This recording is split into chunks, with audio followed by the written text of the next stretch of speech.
In the far reaches of the galaxy, an empire spanning 1,000 moons has bound its very soul to a vast lattice of resurrection monoliths. At its heart stands Cassian Voss, an immortal sovereign who has died and returned countless times across millennia of rule.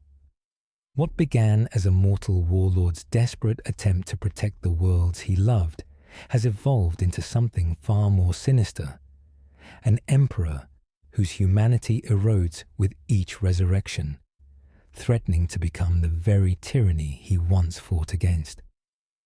The Empire's immortality comes at a terrible hidden cost.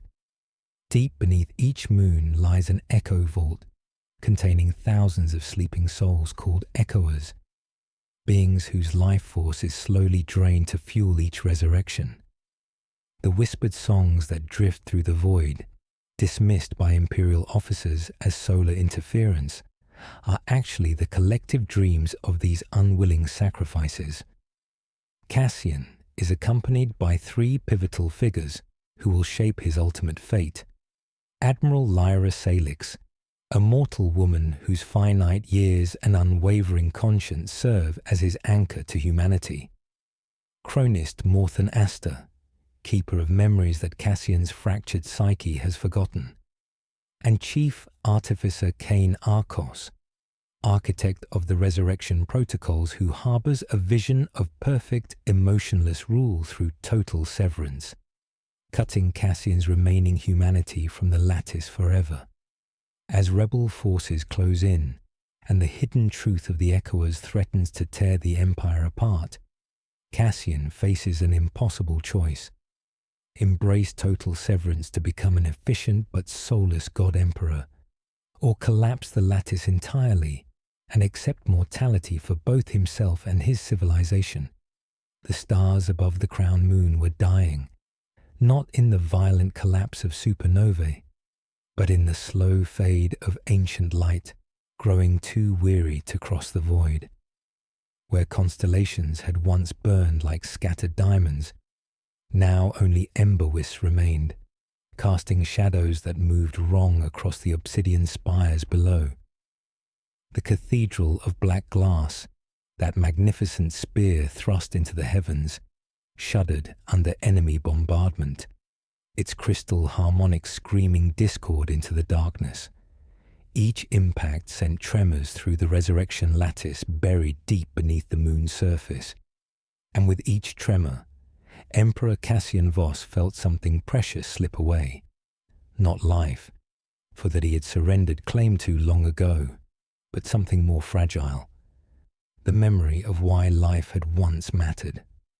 We truly love and care for you, dear listeners. Before we begin this tale of distant stars and ancient sorrows, tell us, where in the world are you watching from, and what time is it there? Now, let's get started. Cassian stood in the broken nave of his palace, where shards of obsidian fell like black snow through air thick with the taste of ozone and defeat. Around him, the cathedral's ribs groaned with each strike from the orphan armada above. Rebels led by one who had once whispered his name in chambers lit by dying stars. The irony tasted of copper and regret. Three figures waited in the shadows cast by failing lumen strips, each bearing counsel that would reshape the galaxy's fate. Admiral Cain Arcos, Chief Artificer of the Resurrection Protocols, stood rigid in ceremonial armor inscribed with equations describing the mathematics of eternal life. His augmetic eye whirred softly as it processed tactical data from the battle above. "My sovereign," Cain said, his voice carrying absolute certainty, "authorize total severance. Let us cut away the last threads of weakness that bind you to mortality's concerns. Become what you are always meant to be, a god who rules without the burden of doubt." Beside him, Chronist Morthan Aster clutched a leather tome containing the recorded thoughts of every iteration of Cassian, who had lived and died and lived again. The old man's fingers trembled as he turned pages yellowed with age and stained with tears. Sovereignty, Morthen whispered, using the ancient form of address. I have read your words from lifetimes past. In every chronicle, the same plea appears. Let me remember why I chose this burden. Total severance would silence that voice forever. The third space remained empty, where Admiral Lyra Salix should have stood, offering counsel as she had for 3 centuries of resurrections. Her defection had torn something in Cassian that even the lattice could not heal, a wound that bled trust instead of blood. Through the great windows, the crown moon's surface stretched away in all directions, a landscape of resurrection obelisks humming with stored life force, each obelisk connected to sister structures on 999 other moons, creating a web of immortality that spanned half the galaxy. It was beautiful in its terrible perfection, and it was dying. The Orphan Armada's bombardment had already severed connections to 17 outer moons. With each broken link, Cassian felt his grip on eternal life weaken. The lattice required perfect synchronization. Lose too many nodes, and the entire system would collapse. The choice cannot be delayed, Kane pressed. Red light from his augmetic casting tactical displays across the walls. Within hours they will breach the inner sanctum. Either ascend to true godhood, or watch everything crumble. Cassian closed his eyes and felt the weight of 1,000 lifetimes pressing down. He had been emperor, tyrant, savior, monster. Each death had taken something from him. Each resurrection had given something back, but the exchange was never equal. He was less human now than a millennium ago. Yet somehow the humanity that remained hurt more keenly than ever. He had died so often that death's door no longer creaked. Yet tonight the corridor smelled different, as if a sea were near, brine and lullaby thin as breath. Beneath the cathedral, lattice pylons sang to their maker, promising continuity if he surrendered the remainder of himself. Somewhere in the bombardment's pauses, he heard murmuration, like children half asleep, like sailors far from shore, asking not for conquest, but quiet. He could not place who they were. The sound unsettled his certainty. If I offer parley, they will answer with fire, he said finally. Morthen let his folio close with a whisper of ancient pages. And if you refuse to choose, they will answer with extinction. But there is still time before the eclipse of reason closes completely. Kane's jaw set like stone. My lord, your hesitation is the enemy's greatest ally. Severance will cure it. Or make me useful and no longer human, Cassian murmured, imagining 1,000 moons saluting in perfect cadence. The thought was both beautiful and terrifying, like a choir that only knew one note. Another strike shook the nave, shearing a transept. Glass avalanched into the sanctum below, where lattice pylons answered with deeper chords, promising shelter from storms they attracted. In the silence between heartbeats, Cassian made his choice. Not the choice his advisors expected, but the only one that felt like his own. Prepare the pilgrim fleet, he said, voice carrying across the chamber like a funeral bell. We undertake the pilgrimage of 1,000 moons. The decision bought him time he suspected he no longer owned, but time was all he had left to spend. The pilgrim fleet emerged from warp translation above Nacrion, like mourners arriving at a wake they could not name. Below, the pearl world hung suspended in void-black space, its mirror seas reflecting dying starlight with the patience of sleepless eyes.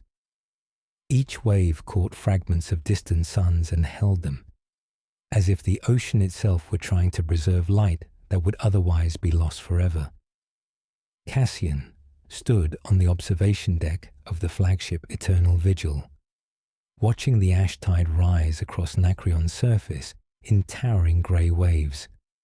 The phenomenon occurred every few centuries when volcanic activity stirred ancient sediments into the atmosphere, turning the perfect mirror of the seas into something clouded and uncertain. Local folklore claimed the ash remembered the names of everyone who had ever drowned in these waters.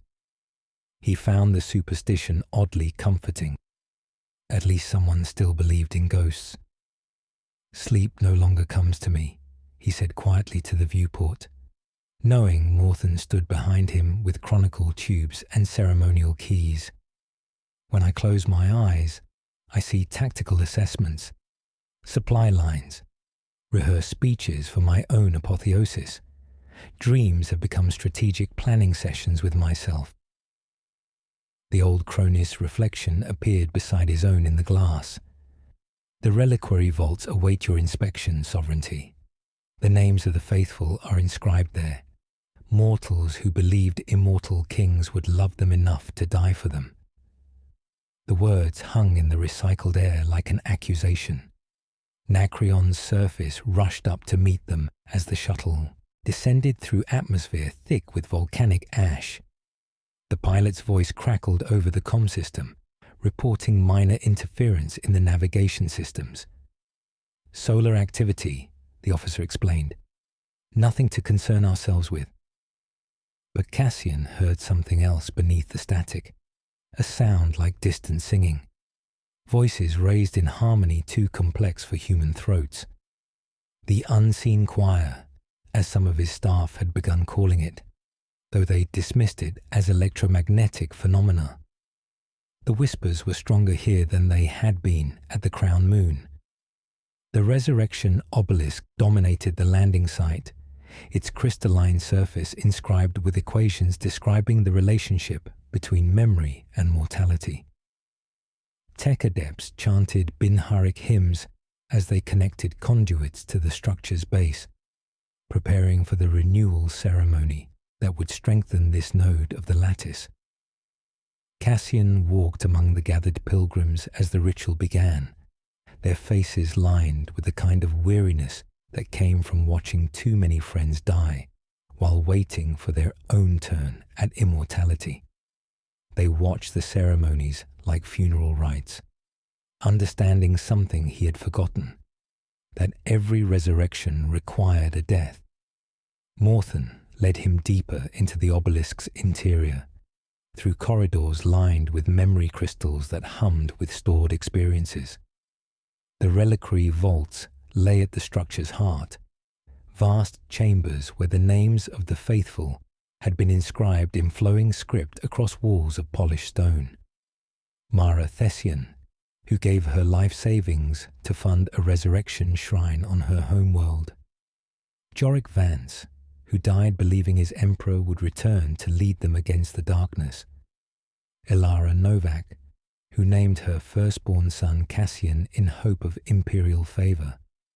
Thousands of names, millions of small acts of faith. Each inscription was accompanied by a brief record of how they had died: plague, war, old age, accident. The catalogue of mortal endings stretched on for kilometers, a testament to the fragility of flesh and the persistence of hope. "They believed you would love them enough to die for them," Morthen said softly, his lantern casting dancing shadows across the inscribed names. "Instead, you loved them enough to never die at all."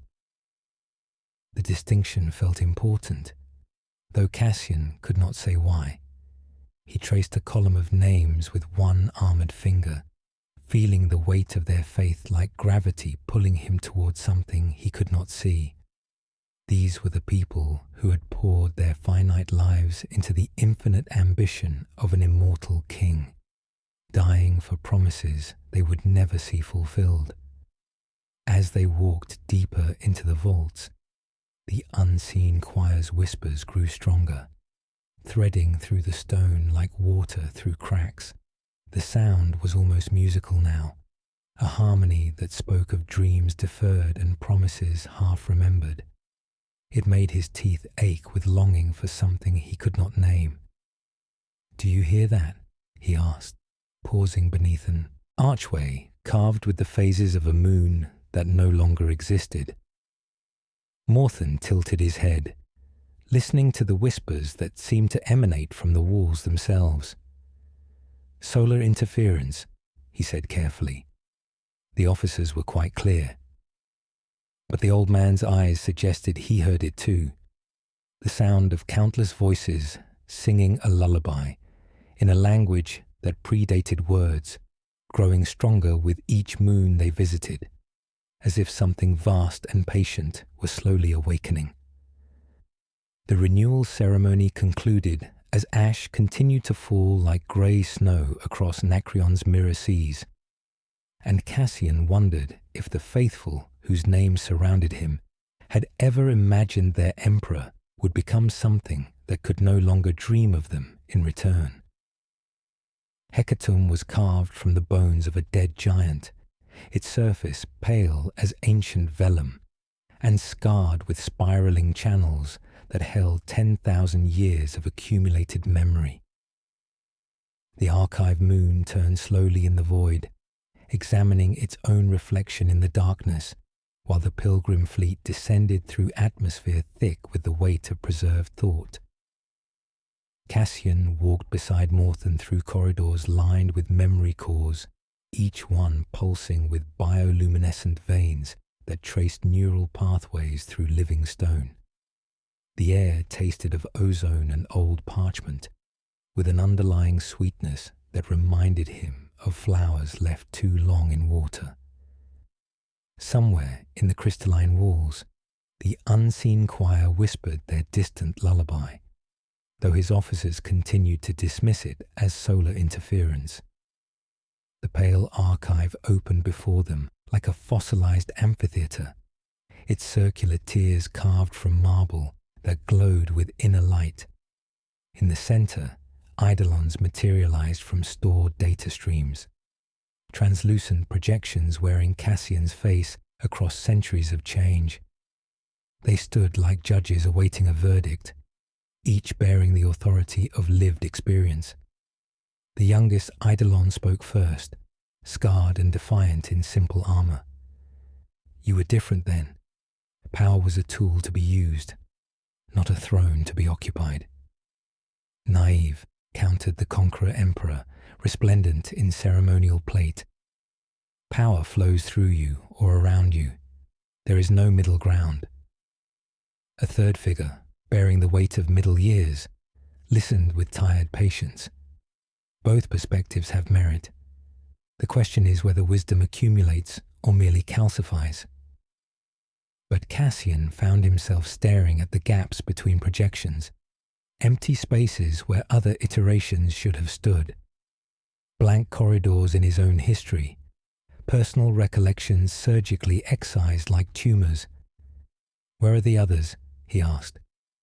"I count 17 iterations, but the chronicles speak of 23 resurrections." Morthen's expression grew carefully neutral. Some memories were deemed counterproductive to imperial stability.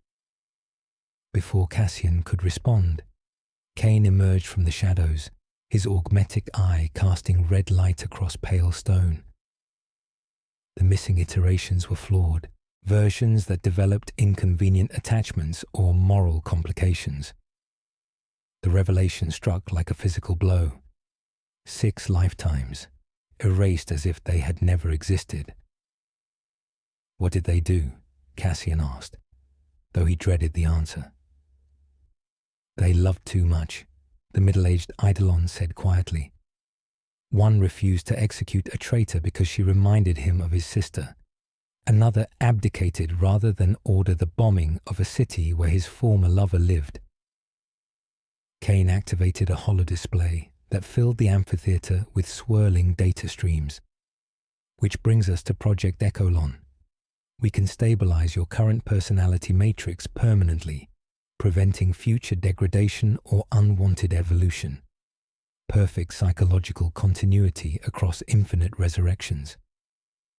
The display showed a neural map of staggering complexity, Cassian's mind reduced to patterns of electrical activity. Red markers indicated areas Kane considered unstable, emotions that might interfere with optimal decision-making. The cost? Cassian asked. Growth, Morton answered before Kane could speak. The capacity for change, for redemption, for becoming something better than what you are. Echolon would make you efficient, but static. A perfect emperor who could never learn from his mistakes. The Eidolons watched this exchange with expressions ranging from approval to horror. The young governor shook his head in disgust, while the conqueror nodded with grim satisfaction. Stability versus growth, Cassian murmured, understanding the choice before him. Perfection versus the possibility of redemption. He reached toward where a missing Eidolon should have stood, feeling only empty air where another version of himself had once existed. The absence had texture, winter markets, boiled citrus, the sound of small feet on stone. A memory of something precious, deliberately excised. What happens if I refuse Echolon? He asked. Continued erosion, Kane replied. More gaps, more inconsistencies. Eventually, complete psychological fragmentation. And if I accept, you become exactly what you are now, forever. No better, no worse. The unseen choir's whispers grew stronger, threading through the stone like water through cracks. The sound was almost musical now, speaking of dreams, deferred and promises half remembered. Cassian looked from the blank spaces to the debating dead, feeling both fears clearly, becoming worse and never becoming better. If he bound himself to this exact moment, he would preserve the mercy he possessed while cementing the cruelties that had shaped it. Prepare Project Echolon, he said finally, but do not implement it. I need more time to understand what I'm choosing to preserve. Kane bowed fractionally, hiding disappointment beneath obedience. As you command, sovereignty. The Eidolons began to fade as the archive powered down, their final words echoing in the marble halls. Arguments about justice and necessity, mercy and strength, the eternal debate between what was and what could be. Cassian turned from the amphitheatre, leaving behind the judges of his past to face the uncertain pilgrimage ahead. The choice between stability and growth would follow him to every moon, growing heavier with each resurrection, until he could no longer delay the reckoning with what he had become. Above, the pilgrim fleet waited like beads on a fraying thread, carrying him toward whatever answer the 1,000 moons might hold. The market moon murmur hung in the void like a merchant's dream made manifest, its surface crowded with docking spires and bazaars that never slept. Lanterns strung between ironwood pylons cast warm light over stalls where traders from 1,000 worlds gathered for the feast of accounts, their voices weaving together in the ancient rhythm of commerce and community. Cassian walked through the crowded marketplace beside Morton, watching mortals conduct their finite business with an intensity that made his chest ache. They moved with purpose born of limited time, every handshake and negotiation carrying weight, because tomorrow was not guaranteed. The air smelled of exotic spices and machine oil, citrus rinds and old memories, with an underlying sweetness that spoke of lives lived fully within their brief spans. At the feast's heart, beneath a canopy of silk that caught starlight like captured dreams, Admiral Lyra Salix held court among free traders and guild captains. She had arrived ahead of the pilgrim fleet, negotiating passage rights and supply contracts, not through imperial edicts, but through stories that transformed policy into poetry. There was a widow on Thessia Prime, Lyra said, her voice carrying over the murmur of conversation as captains leaned forward with cups of spiced wine. She brought her infant son to the governor's palace, begging audience with the emperor. She had lost her husband in the Margrave Wars and wanted assurance that the fighting would end before her child could speak. Guild Captain Torin, scarred from decades of void running, set down his cup with careful attention. Around the table, weathered faces reflected the lantern light like ancient maps marked with the coordinates of hard-won wisdom. The emperor received her in his private chambers. Lyra continued. He knelt before her child and made a promise that no war would touch Thessia Prime for as long as the boy drew breath. When she asked what guarantee she had, he replied that she had his word, which was worth more than his life. Cassian felt something twist in his chest as he listened from the shadows. Uncertainty about whether he envied or loved the finite texture of such commitments. The promise to the widow had cost him 3 resurrections when raiders threatened Thessia Prime. But the weight of that oath had given his deaths meaning beyond mere tactical necessity. Thessia Prime has known peace for 37 years, Lyra said quietly. The boy is now a man with children of his own. From across the feast, Morthen approached with leather-bound chronicles tucked under his arm. The old chronist moved between the traders like a gentle ghost, sharing stories of ordinary people who had chosen mortality over eternal servitude when offered the Empire's lesser immortalities. Marcus Thane, Morthen read from yellowed pages, a factory foreman on Hadrian's world, offered extended life in exchange for managing resurrection facility power systems, refused, saying he preferred to die tired rather than live empty. Sarah Caney, a teacher on New Byzantium, granted the chance to educate countless generations, declined, believing that wisdom required the perspective of endings. Each story carried the same thread. Mortals who understood something about life that immortals had forgotten.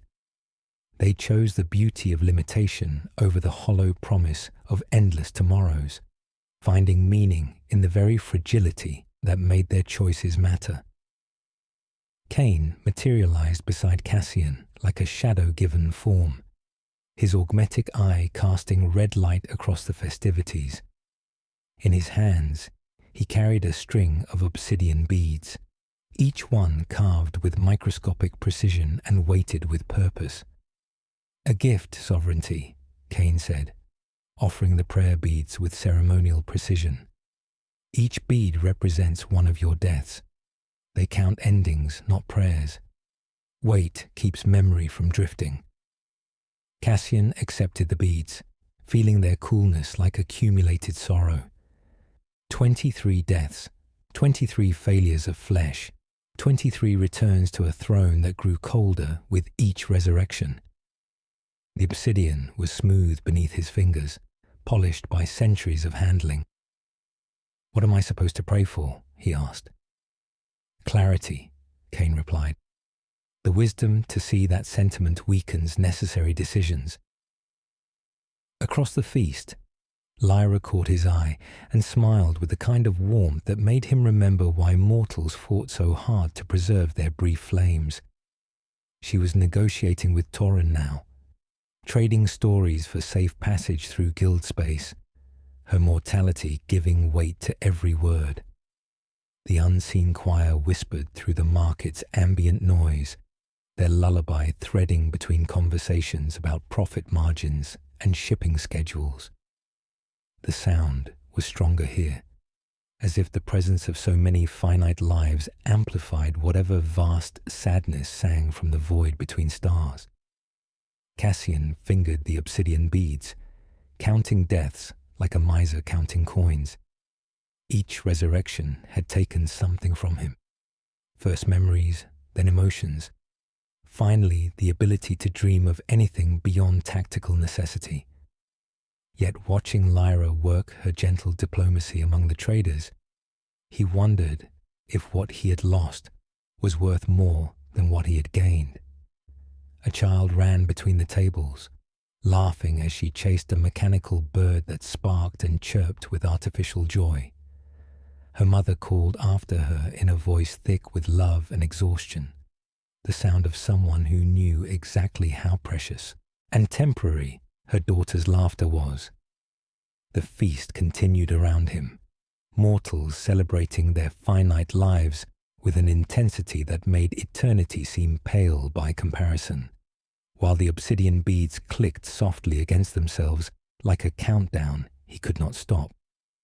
The black meridian carved through space like a wound that refused to heal, its gravity sheer, bending starlight into impossible geometries where physics surrendered to darker mathematics. The pilgrim fleet approached the phenomenon with engines throttled to minimal burn, navigating treacherous currents of warped space-time that could crush battleships or stretch them across light years in heartbeats. Cassian stood on the Eternal Vigil's command bridge, watching sensor displays track debris fields marking previous expeditions' failures. Twisted metal drifted in orbital patterns that defied conventional physics, caught between competing gravity wells like prayers suspended between heaven and hell. The unseen choir's whispers grew stronger here, threading through the ship's systems with harmonies that made his teeth ache. Contacts emerging from the shear's shadow, reported Navigation Officer Thane, her voice tight with professional concern. 16 vessels, configuration unknown. The attackers materialized from the Black Meridian's distortion field like ghosts stepping through mirrors. Their ships bore Imperial markings corrupted by crude modifications. Captured vessels turned against former masters with desperate ingenuity of rebels who had learned to make weapons from their chains. The Orphan Armada, Lyra said quietly from her tactical station. Despite her defection, she remained aboard as observer during the pilgrimage, her presence a constant reminder of loyalties divided by love rather than hatred.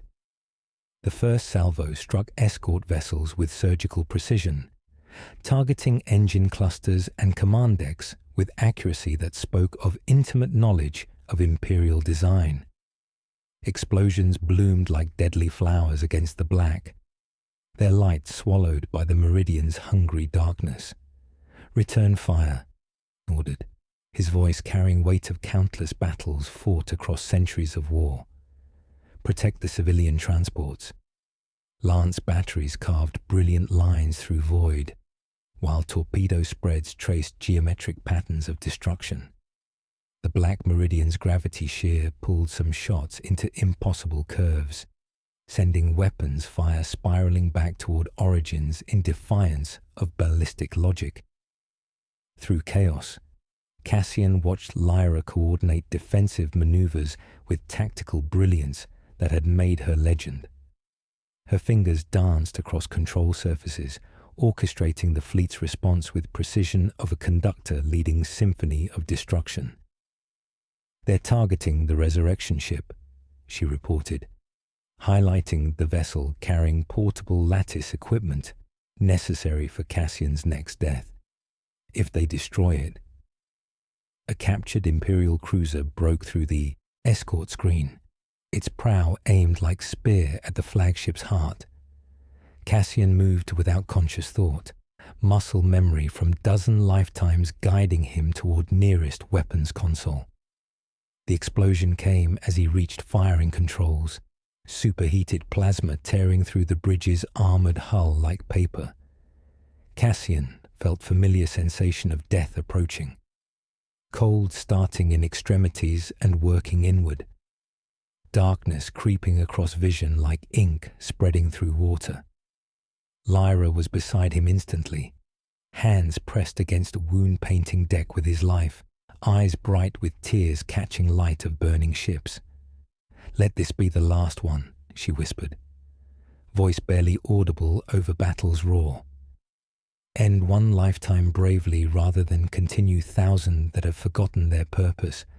Please, Cassian. Remember who you were before resurrection stole your dreams." For a moment, He wavered on threshold between life and death, feeling pull of final rest like gravity, drawing him towards something vast and peaceful. The obsidian prayer beads clicked against each other as his body convulsed, counting deaths that might finally have meaning. But fear won, as always. Fear of unknown, fear of failure, fear of leaving empire to crumble without guidance. He activated emergency resurrection beacon, with fingers already growing cold, sending signal that would drag his soul back from whatever lay beyond. "I wish I could say yes," he whispered, apologetic laugh escaping with his final breath. The black space between death and return stretched like ocean of liquid night. In that darkness, Cassian glimpsed something that made his spirit recoil. A procession of pale figures moved through void with hollow calm, faces bearing expressions of infinite patience and terrible sorrow. They watched with eyes like distant stars, speaking in harmonies that might have been the unseen choir's true voice. Behind them, something whispered the lullaby he had been trying not to understand since Narration. "Sleep, sleep, sleep. Let us rest within you." He reached toward nearest spectre, thinking absurdly of offering apology like bread, and found only surface that would accept neither comfort nor contrition.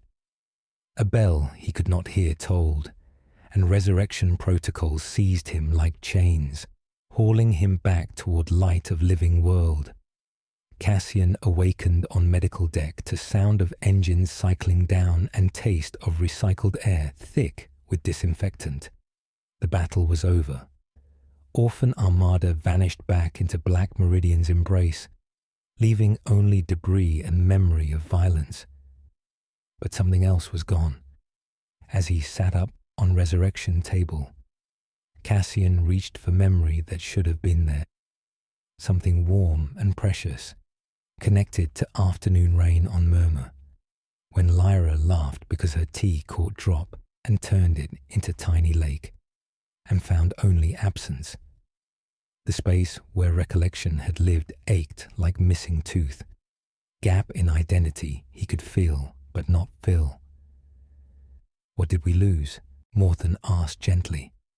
"A kindness," Cassian replied, hating how grand that sounded when all he wanted was to hear her laugh again. The missing memory refused to heal, pressing against Cassian's consciousness like a tongue exploring the socket of a lost tooth. He found himself reaching for the absent recollection dozens of times each day, fingers closing on empty air where warmth should have resided, mind circling the gap with obsessive precision. He knew its shape. Afternoon rain on Murmur, ceramic chipped at the rim, Lyra's laughter bending around steam like weather forming in cupped hands. But knowing the outline only sharpened the absence, making the wound sing with phantom pain that followed him through every corridor of the eternal vigil. "Sovereignty," Lyra said from across the command bridge, her voice carrying professional distance that cut deeper than any blade. No longer Cassian, no longer the informal warmth that had sustained him through centuries of resurrection. Just rank and protocol, walls built from disappointment and necessity. She stood at the tactical station reviewing casualty reports, her fingers moving across control surfaces with mechanical precision, eyes focused on data streams rather than his face. The woman who had once shared stories and quiet moments now addressed him like a stranger wearing familiar features, and each use of his title felt like another small death. Morthen approached with chronicle tablets and the expression of a physician monitoring a terminal patient. The old chronist had taken to documenting each sign of psychological erosion with scholarly precision, treating Cassian's fragmenting memory like a historical artifact requiring preservation. "Written reflections," Morthen said, offering stylus and vellum inscribed with the imperial seal. "Your thoughts, preserved for future iterations who may have lost even more. Breadcrumbs leading back to humanity, should they find themselves lost in the maze of endless resurrections. The suggestion felt like admission of defeat, but Cassian accepted the materials anyway. If he was destined to fragment across successive deaths, perhaps he could leave messages for whatever remained. To whoever reads this, he wrote, "You have lost something precious. I cannot tell you what it was, only that its absence hurts like winter wind through broken glass. Hold on to the pain if you can.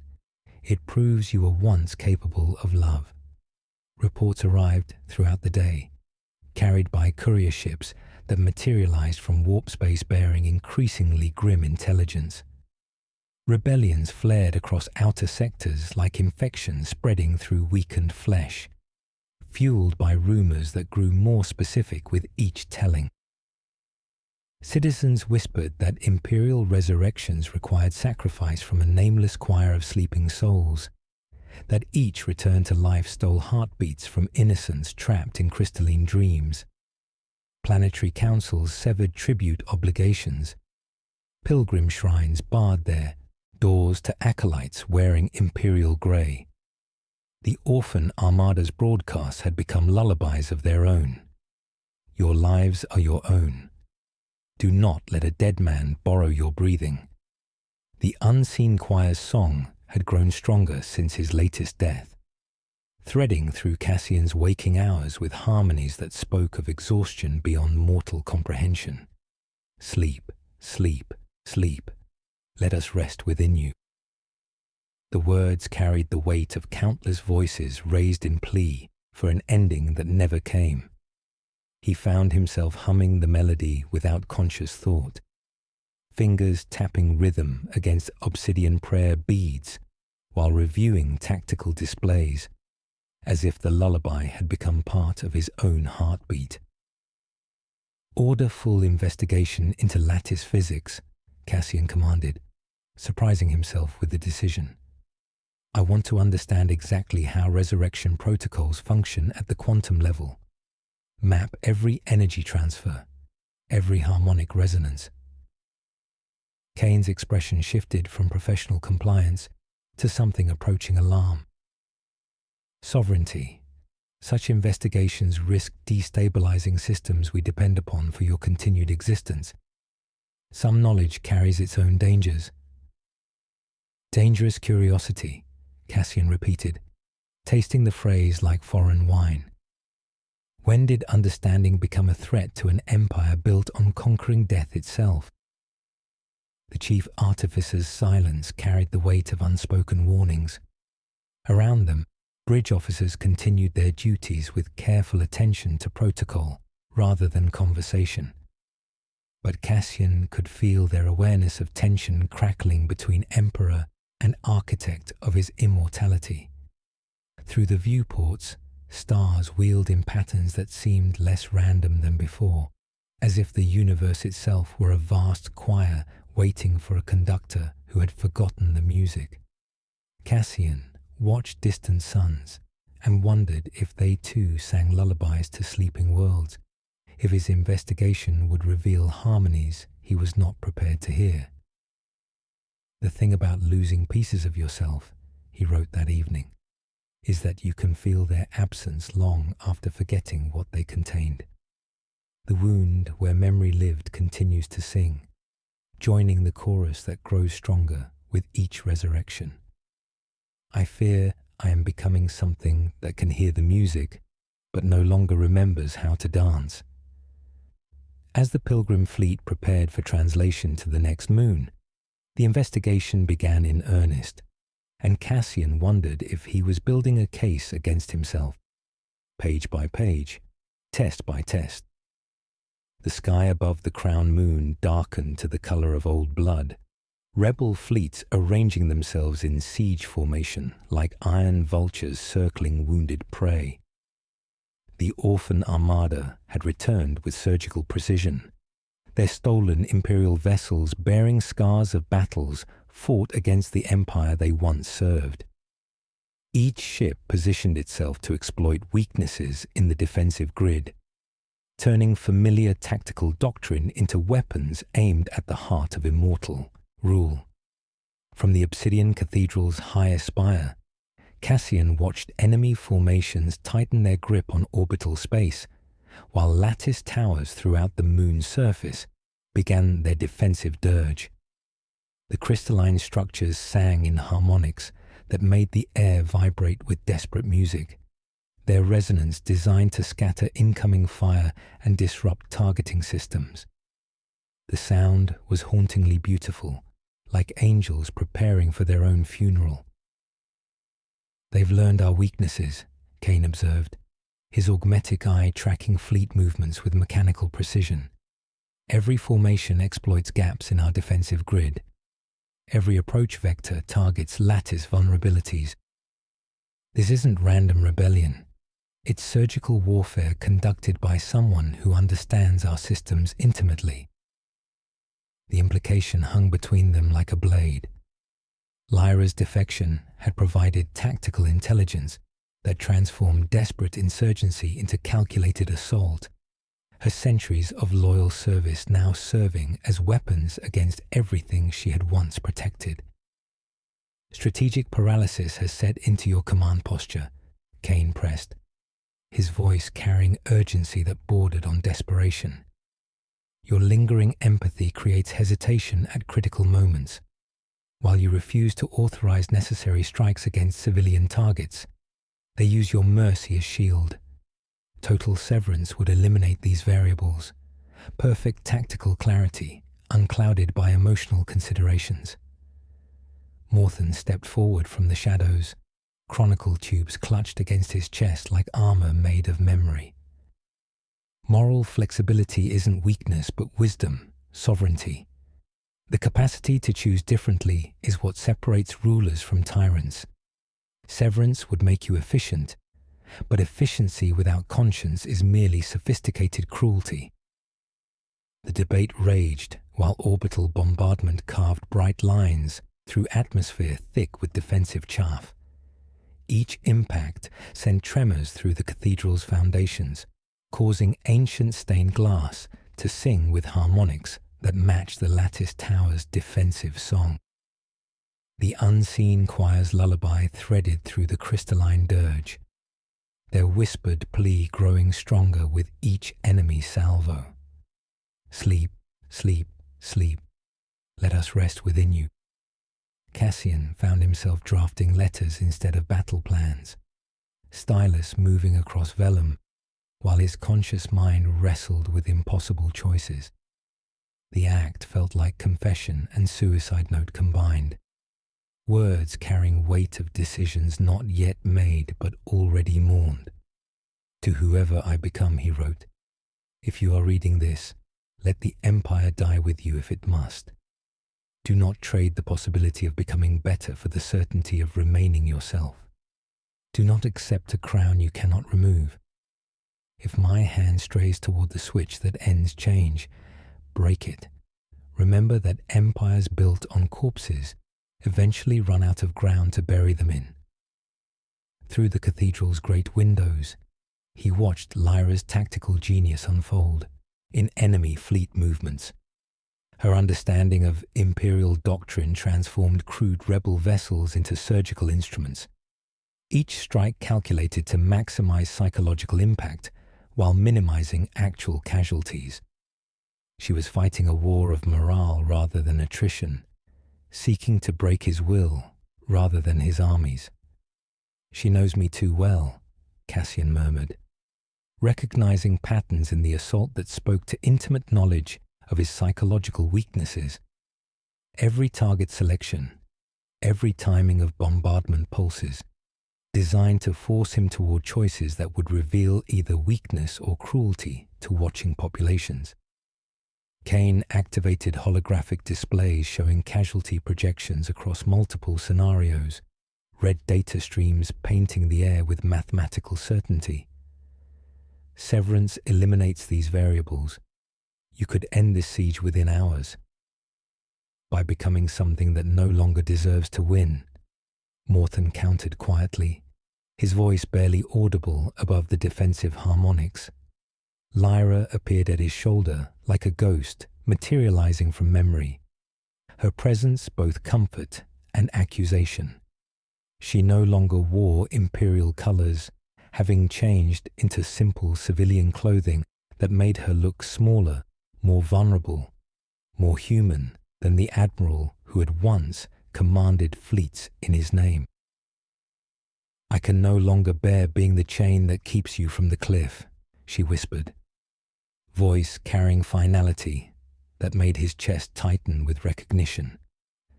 "Every day I remain, I enable choices that diminish you further. Perhaps mercy requires letting you fall." Her words were goodbye disguised as strategy, love expressed through withdrawal, salvation offered through abandonment.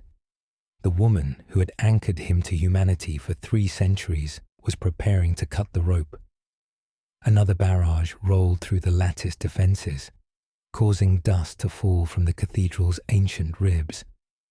The obsidian prayer beads clicked against each other as Cassian's hands trembled, counting deaths like a rosary of accumulated failure. "Not today," he said finally, sealing the letter with wax bearing his personal sigil. Not the imperial eagle, but a simple star surrounded by thorns. "We will not perform the severance today. I need more time to understand what I am choosing to preserve or destroy." Kane's jaw worked with barely contained frustration, but he bowed with mechanical precision. "For now," he allowed, as if time itself were his confederate, "I will keep the frame primed." Lyra exhaled a breath that sounded like grief and gratitude combined, while Morthen closed his eyes in silent prayer that asked no victory and offered no terms. Outside, the rebel fleets continued their careful dance of destruction, turning the crown moon sky into a canvas of war. The siege would continue through the night, enemy vessels maintaining pressure while lattice towers sang their crystalline defiance. And Cassian wondered if he was composing his own requiem one decision at a time, each choice bringing him closer to a cliff he could no longer see. The lattice spire on Viridia Secundus died without ceremony, its crystalline song faltering to silence like a prayer cut short. Across 17 sectors of the empire, sister obelisks flickered and went dark in cascade failure, leaving 200 worlds suddenly, terrifyingly mortal. The sabotage carried surgical precision that spoke of intimate knowledge, not just of imperial engineering, but of the man who had built his immortality upon foundations of living crystal and borrowed breath. Cassian felt the network stagger like a body losing blood, resurrection protocols failing across a quarter of his domain. Within that expanding zone of mortality, his next death would be final. No resurrection, no return, just the quiet dignity of endings that stayed ended. The betrayal bore Lyra's signature as clearly as her handwriting, elegant, efficient, devastating in its mercy. He found her in Hangar Bay 7, where the air hung thick with coolant and the ghosts of old wars. Emergency lighting cast harsh shadows across loading crates and loyalist officers who moved with the determined efficiency of people who had chosen conscience over comfort. The space smelled of lubricants and recycled atmosphere, industrial acoustics swallowing sound like a confession booth built for giants. Lyra stood beside a civilian transport, checking manifests with the same meticulous attention she had once applied to fleet deployments. She wore simple traveling clothes that made her look like any other refugee, except for the unconscious deference with which subordinates moved around her, the gravity of command that no disguise could fully hide. "You could have targeted the primary spires," Cassian said quietly, his voice carrying across the hangar without need for amplification. "Ended this with surgical strike to the heart." She didn't look up from her datapad, fingers moving with mechanical precision. Killing you would have made you a martyr. Making you mortal gives you the chance to remember what it means to be human. The confrontation wasn't thunderous, as imperial doctrine demanded. No dramatic accusations or passionate declarations of loyalty betrayed.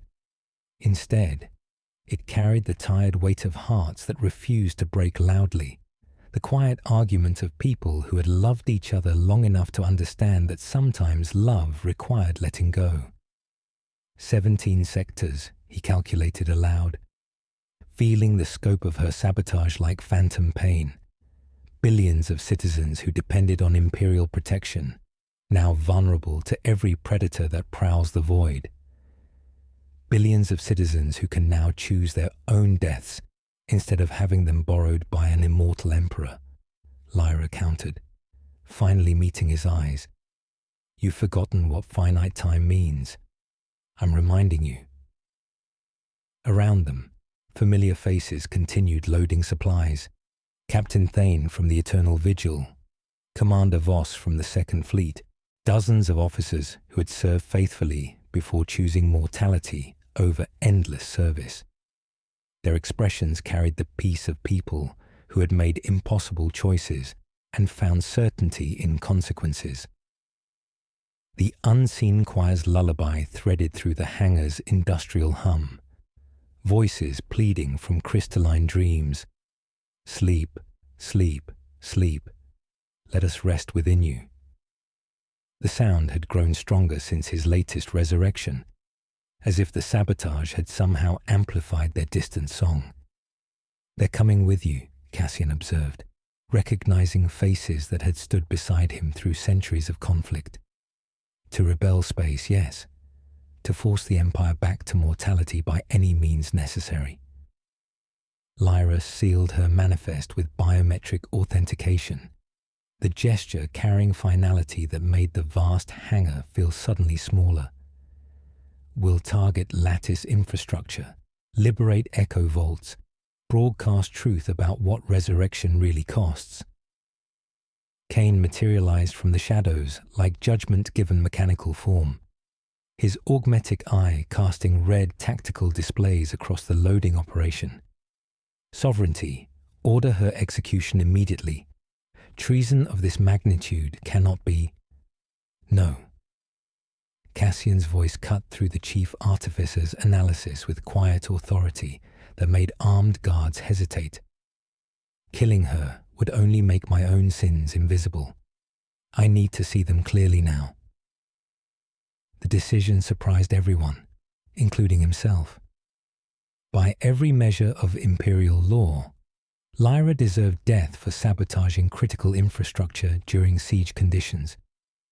But watching her prepare to leave, possibly forever, he found himself unable to add her name to the catalogue of necessary murders that had defined his reign.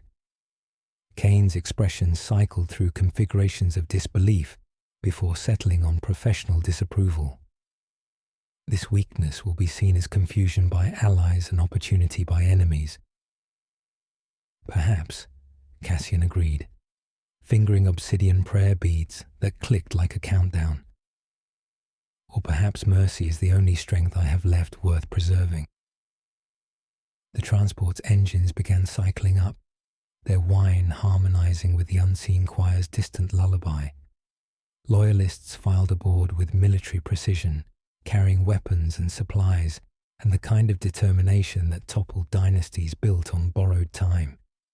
Lyra paused at the boarding ramp, looking back with expression that held 3 centuries of shared history. Battles fought, victories celebrated, defeats mourned together in chambers lit by dying stars. I can no longer bear being the chain that keeps you from the cliff, she said, voice barely audible above engine noise. But I cannot watch you fall alone. I promise you this. I will force the Empire back to mortality, not from hatred, but from love that refuses to become idolatry. Then she was gone, the transport lifting into siege-darkened sky, while Kane muttered calculations about acceptable losses and strategic vulnerabilities. Cassian watched until the vessel disappeared among rebel formations, carrying away the woman who had anchored him to humanity, and perhaps his last chance at redemption. The hangar fell silent, except for distant lattice towers singing their defensive dirge, and Cassian wondered if he had just witnessed mercy, or the cruelest betrayal of all, love that demanded he learn to die. The forbidden schematics unfolded like heresy written in light, equations stolen from vaults Kane swore did not exist. They led Cassian to Thalassa, a world erased from imperial registries millennia ago, where mirror-calm oceans reflected the void with such perfect clarity that approaching vessels seemed to sail through liquid space itself. The water world hung in nebulae-shrouded darkness, its crystalline seas hiding depths that sang with harmonies older than Empire. Morthen accompanied him because history demanded witnesses. The old Cronus clutched encrypted data slates bearing Lyra's final gift, coordinates to truths buried beneath euphemism and necessity. Their submersible descended through layers of water so clear they seemed crystallized air, pressure readings climbing while external cameras revealed architectural impossibilities carved into oceanic trenches. Energy signatures match theoretical models for consciousness storage, whispered Navigator Thane through the comm system. Whatever lies below has been dreaming for 10,000 years.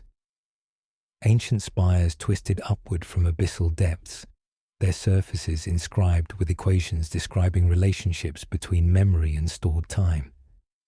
The structures predated the Empire by millennia, suggesting Cassian's immortality had been built upon foundations laid by civilizations whose names were lost to history. The Echo Vault revealed itself gradually, like a secret whispered in darkness. Access came through biometric locks that recognized Cassian's genetic signature. Keys left by past selves who had discovered this truth and chosen burial over confession. Vast chambers stretched beyond illumination's reach, their walls lined with crystalline alcoves containing figures suspended in translucent fluid. Thousands upon thousands of sleeping forms, faces bearing expressions of infinite peace and terrible sorrow.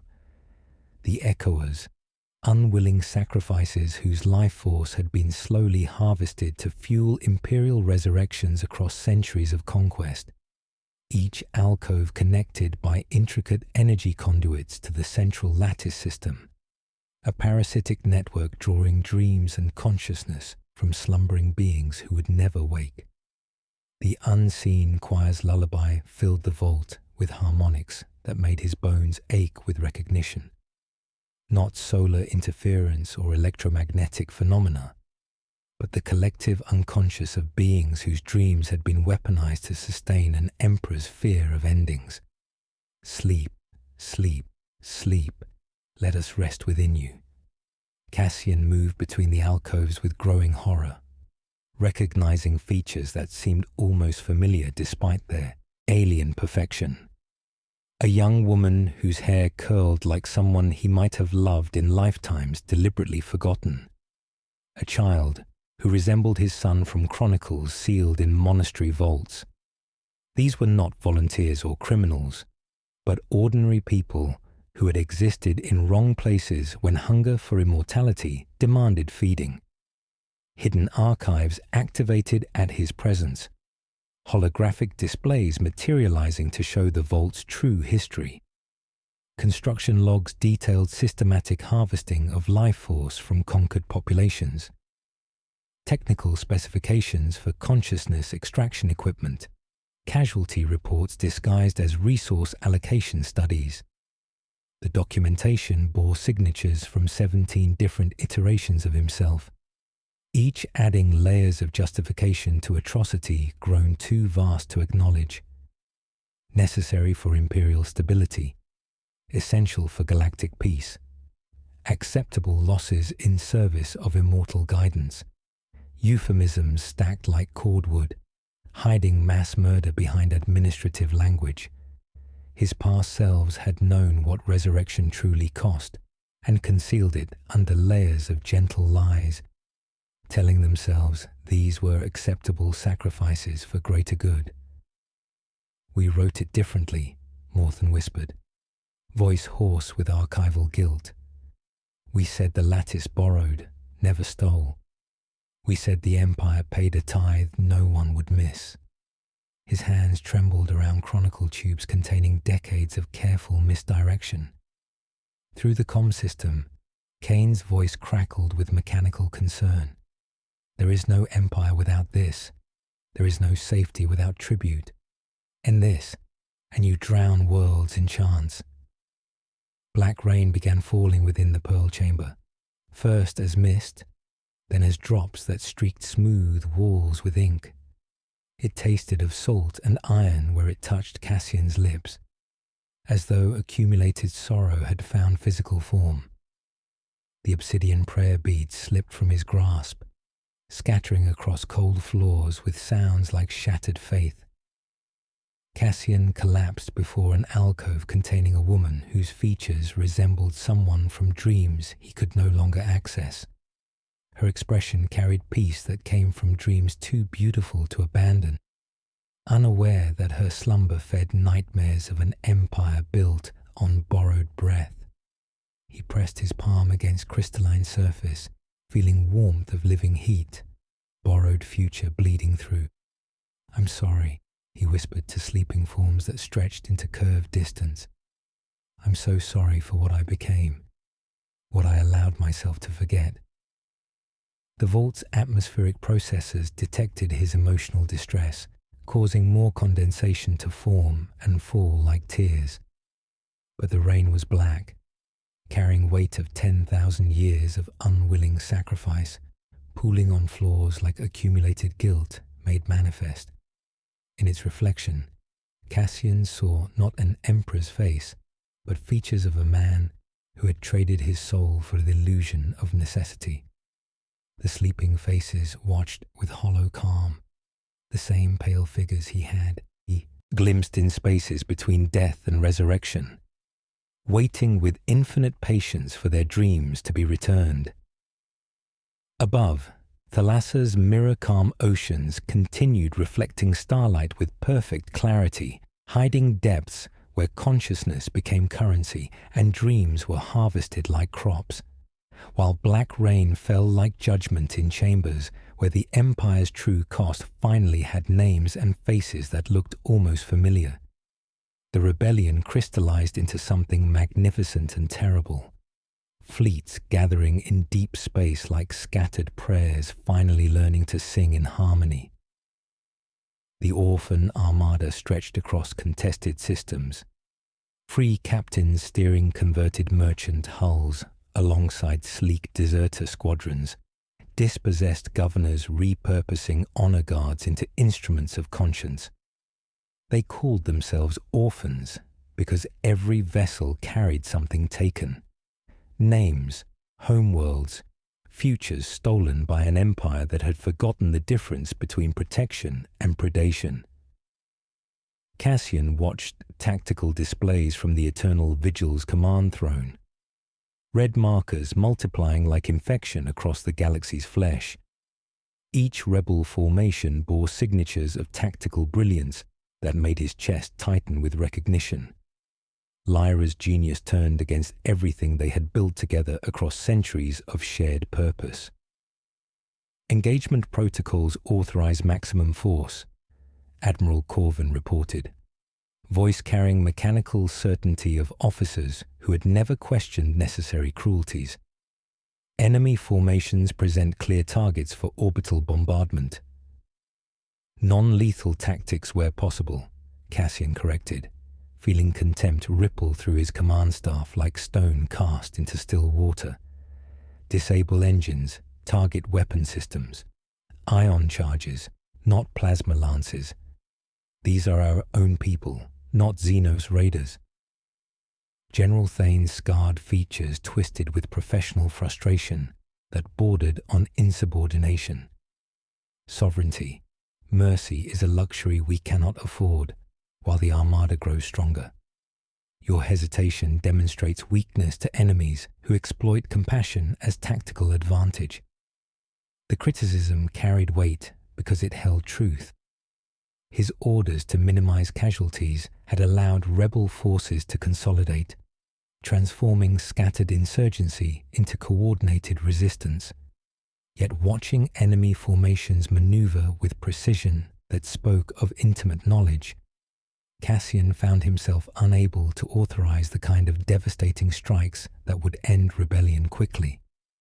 Lyra's manifesto arrived like surgical blade cutting across every imperial frequency, her voice reaching worlds that had never heard truth spoken with such terrible clarity. She appeared in low-resolution transmission, face bearing lines that spoke of choices made in darkness, voice steady despite magnitude of revelation she carried. "Citizens of the Thousand Moons," her broadcast began, "your Emperor's immortality has been purchased with dreams stolen from innocence. We name them now: Seracani of New Byzantium, Marcus Thane of Hadrian's World, Amara Jessithin of Talon, Seth of Hekar's Third Bay, thousands whose sleep feeds nightmares of eternal rule."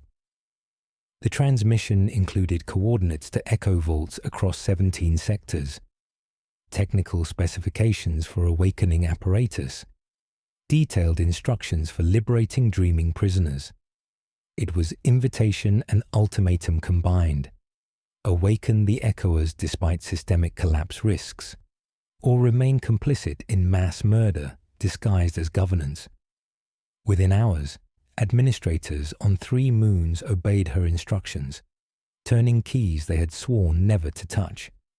On 10 more worlds, crowds pushed past posted guards carrying bolt cutters and desperate hope, choosing potential chaos over certain complicity.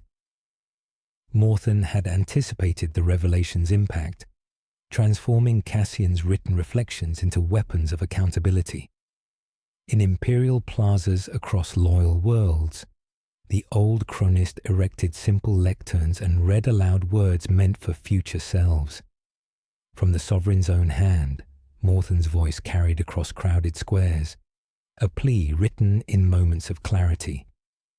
"If you are reading this, let the Empire die with you if it must. Do not trade the possibility of becoming better for the certainty of remaining yourself." The readings drew crowds that listened with intensity reserved for funeral rites and revolutionary manifestos. Citizens discovered their immortal emperor doubted his own righteousness, that divine authority wrote letters begging for redemption. Contrition became strategy, confession became law, turning imperial propaganda into instruments of moral reckoning. In shadows between official operations, Kane deployed kill teams to secure core lattice nodes against sabotage. His augmetic eye processed threat assessments, while mechanical fingers directed assets with surgical precision, positioning resources to preserve resurrection infrastructure regardless of political consequences. "The Emperor's current psychological state compromises lattice integrity," Kane murmured to assembled operatives, their faces hidden behind tactical masks. "Secure primary nodes. Eliminate threats to system stability. The Empire cannot survive another cascade failure." Through encrypted channels that bypassed official monitoring, Cassian found himself connected to Lyra's command ship deep within rebel territory. No words passed between them, only sound of breathing across impossible distances.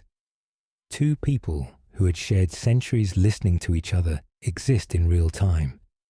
Her breath came steady and calm, rhythm of someone who had made impossible choices and found peace in consequences. His own breathing matched hers unconsciously, creating harmony across void that spoke of connection deeper than politics or rebellion. For those precious minutes, they were not emperor and traitor, but 2 souls who had loved each other long enough to understand that sometimes love required letting go. Connection dropped like prayer interrupted, leaving Cassian with ghost of her presence while orphan armada formations continued their careful dance around Imperial strongholds. Above it all, the unseen choir's lullaby grew stronger.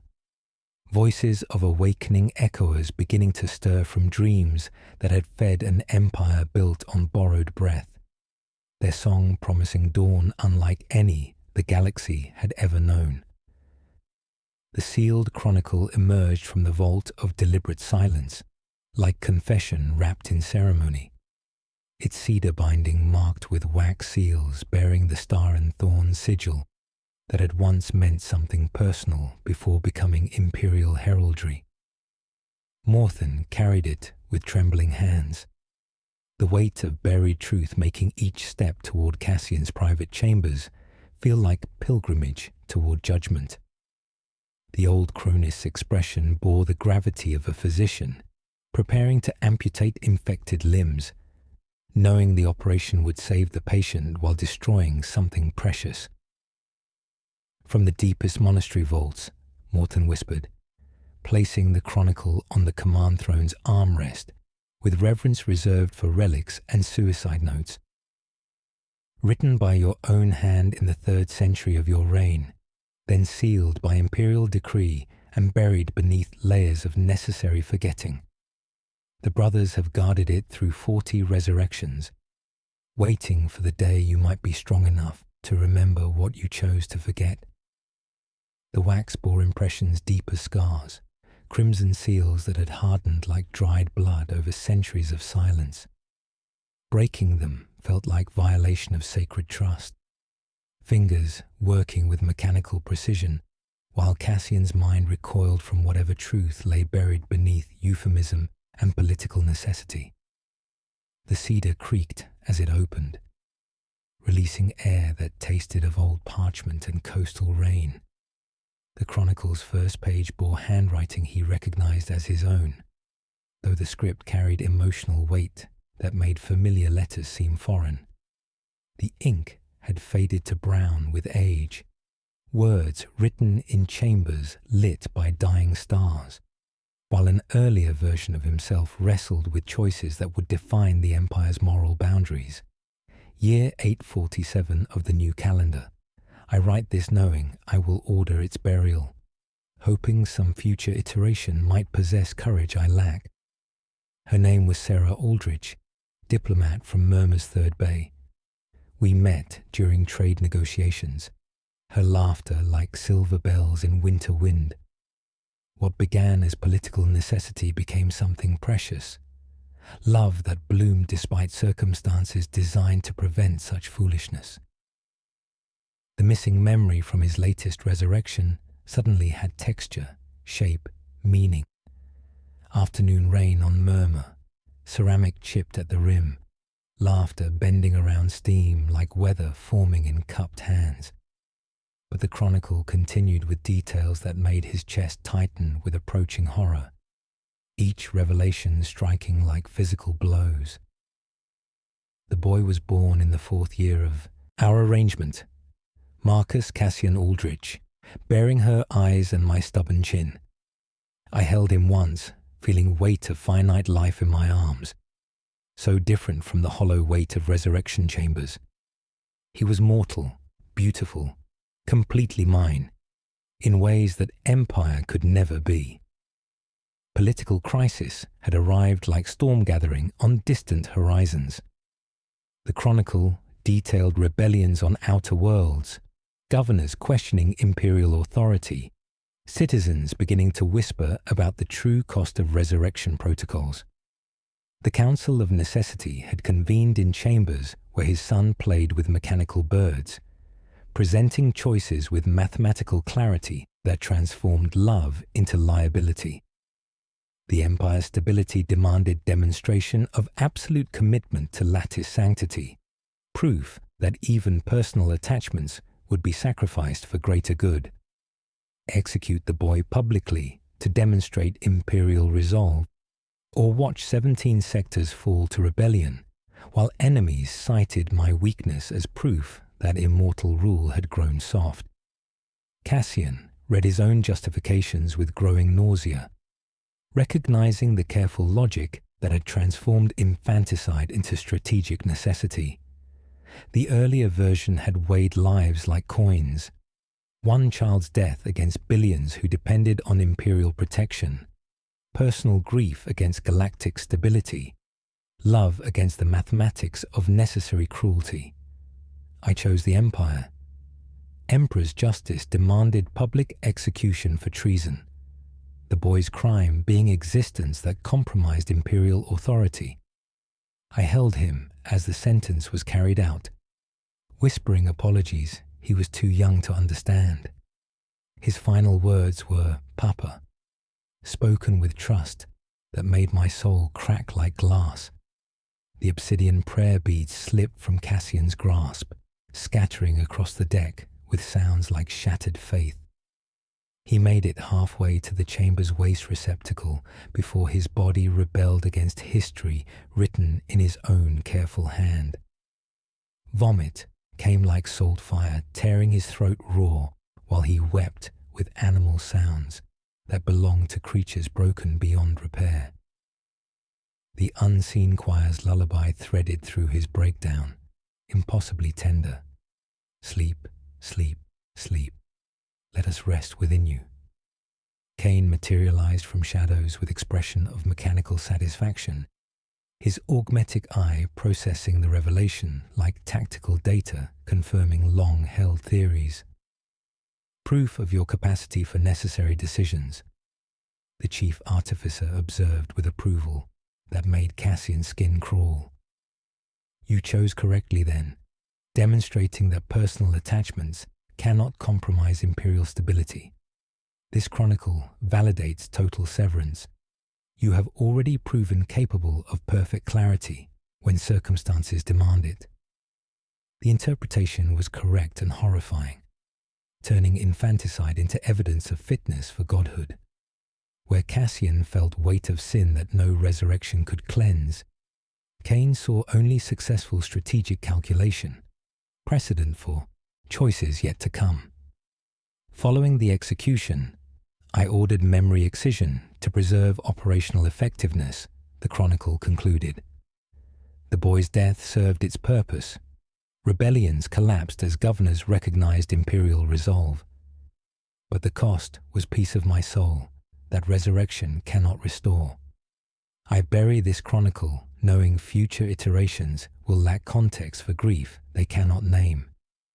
Morthan knelt beside the command throne, offering presents to Emperor who wept for child. He could no longer remember loving until this moment of terrible clarity. The boy would be 43 now, the Cronus whispered. Had he lived? The mathematics of loss struck like physical blow. 43 years of laughter stolen. 43 years of watching mortal life unfold in all its precious fragility, traded for empire stability and then erased to preserve sanity. Around them, the eternal vigil continued its patrol through contested space, while Cassian faced the ultimate proof of what he had become. A father who could murder his own child, then forget the crime to sleep peacefully in resurrection chambers built on borrowed dreams. The lattice network fractured with surgical precision, each severed connection singing its death song across the void like crystalline bells tolling for an empire's end. Lyra's coordinated strikes against peripheral obelisks did not shatter the resurrection grid, but taught it to limp, forcing calculated weakness into a system designed for perfect immortality. The orphan armada moved with choreographed restraint, rebel fleets targeting lattice infrastructure while avoiding civilian populations, their mercy more damning than any atrocity. They fought like surgeons excising cancer, each cut calculated to preserve the patient while removing the disease that had grown too vast to ignore. From the eternal vigil's command throne, Cassian watched red markers blink out across the galactic display, each failed node representing thousands of worlds suddenly vulnerable to mortality's ancient claim.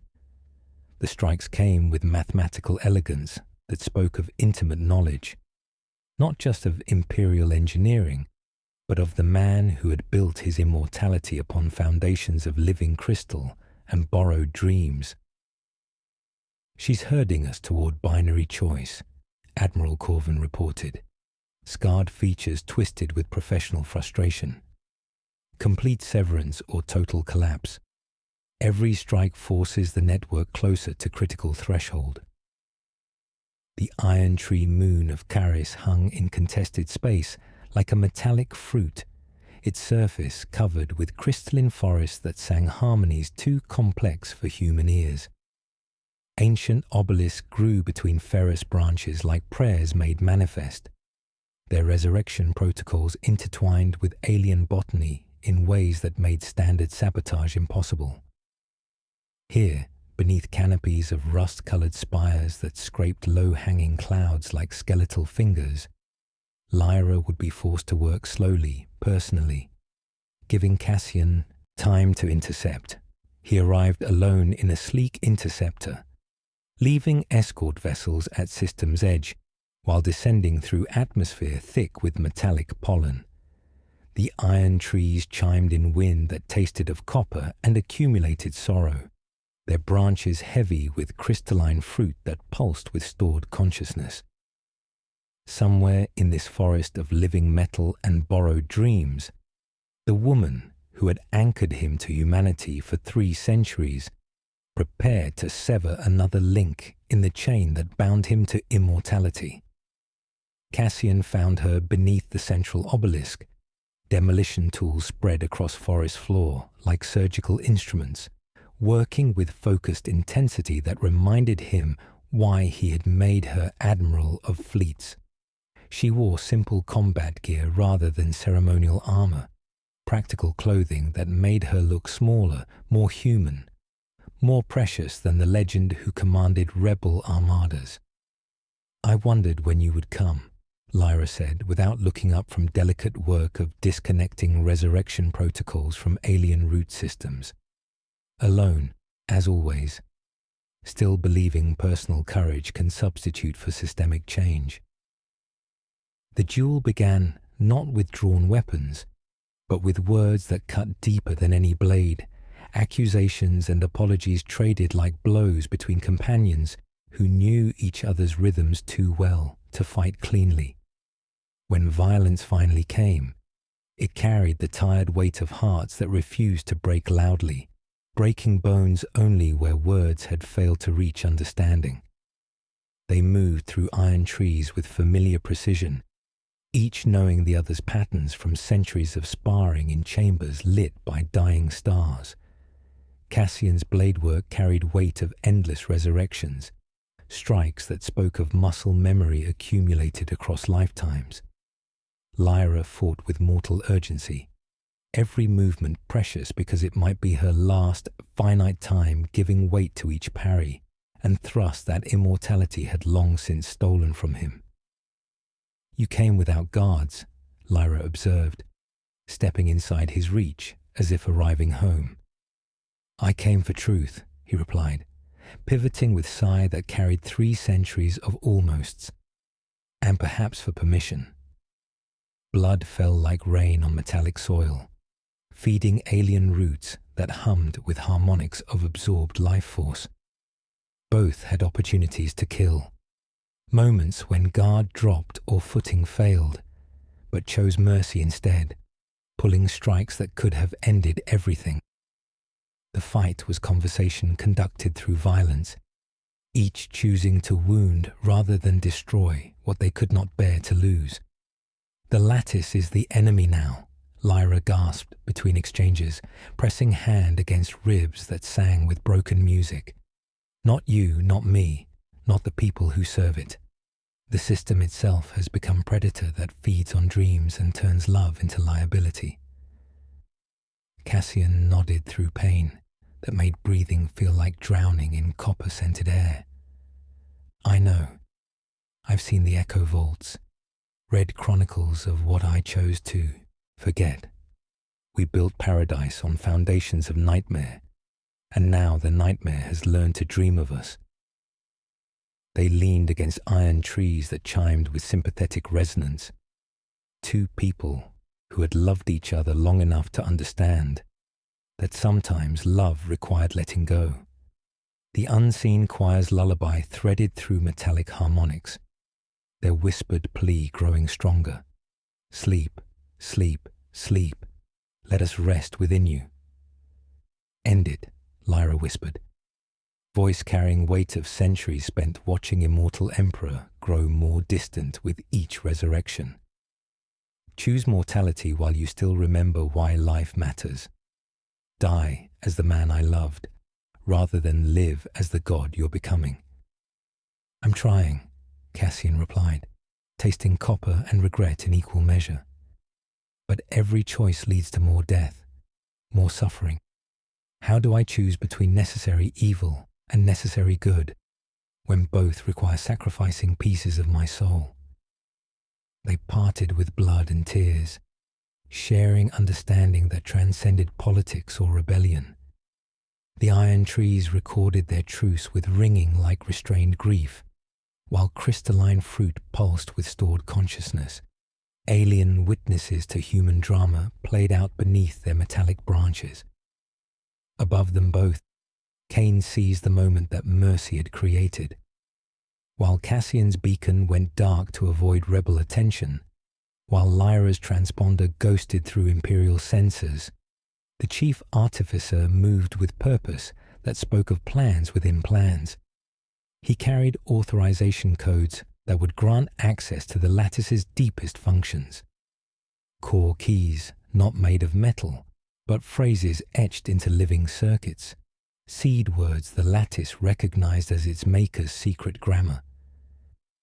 Beneath the crown moon's cathedral of black glass, beyond maintenance corridors remembered only by machines, a door breathed when Cain approached.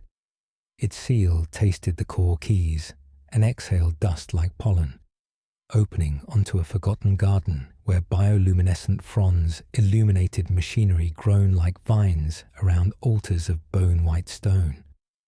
In that cathedral below a cathedral, he laid the keys into a cruciform frame and began to pray in mathematics, while above, the lattice noticed its oldest child returning to the womb. The iron trees rang once with finality, their song holding too long like musician who had forgotten how to release the note. Cassian felt the shift like pressure behind his eyes, understanding that while he and Lyra had fought their personal war with honor and mercy, the true enemy had been preparing its own endgame in shadows they had failed to illuminate. The black garden breathed beneath the crown moon like a secret too vast for burial, its biomechanical chambers pulsing with rhythms older than empire, older than the species that had sought to build a god from algorithm and anguish. Ancient machinery grew like coral through caverns carved from living stone, bioluminescent fronds blinking like eyelids practicing grief, while neural networks traced pathways through walls that hurt to comprehend. The sanctuary stretched beyond illumination's reach, a cathedral seeded by minds that had faced extinction and chosen transformation over oblivion, leaving their creation to gestate in darkness while civilizations rose and fell above. Cassian descended through maintenance shafts forgotten by everyone except the machines that still tended them, following Cain's trail through corridors where air tasted of ozone and accumulated dreams. Emergency lighting cast harsh shadows across surfaces inscribed with equations describing relationships between consciousness and stored time. Mathematics that reduce souls to variables in calculations too complex for mortal understanding. At the garden's heart, Cain stood before a cruciform frame like a high priest preparing for apotheosis. Having shed his ceremonial armor for simple overalls, that made him look less like an admiral and more like a gardener tending his most dangerous creation. His augmetic eye processed data streams that painted the air with swirling patterns, while ancient systems awakened after millennia of dormancy. The lattice was always incomplete, Kane said without turning, his voice carrying certainty that made the garden's harmonics shift to accommodate his words. A network designed to preserve consciousness, not perfect it. But the garden offers synthesis, transformation of scattered imperial authority into unified divine will that rules without the burden of doubt. Through comm channels that bypassed official monitoring, Cassian felt Lyra's presence like warmth in mechanical cold. Above them, the impossible had occurred. Rebel and loyalist fleets moving with shared purpose around the Crown Moon's orbit, their combined firepower focused on preventing whatever birth the garden intended to facilitate. The Orphan Armada took position alongside Imperial vessels in alliance born of desperation rather than trust, weapons powered but angled away, while crews held safeties with trembling fingers.